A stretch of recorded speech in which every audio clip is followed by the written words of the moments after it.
Want to create a brand new Apple ID without using an iPhone or iPad? In this guide, I will show you how to set it up directly on the web. First, launch your preferred web browser and head over to the official Apple ID website.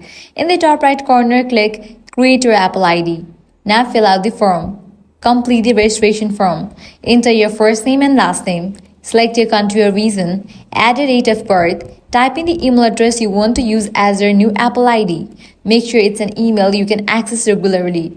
Choose a strong password. It must be at least 8 characters long with a mix of numbers, uppercase and lowercase letters. Re-enter the password to confirm. Enter your phone number. This is essential for account recovery and two-factor authentication. Solve the CAPTCHA if prompted and tick the optional box if you'd like to receive Apple user updates. Then click Continue. Check your inbox for Apple's verification email. Enter the code provided. After that, you'll also receive a verification code via text message. Enter that too. And that's it. You have successfully created your Apple ID on the web. You can now use it to sign into iCloud, download apps and access all Apple services.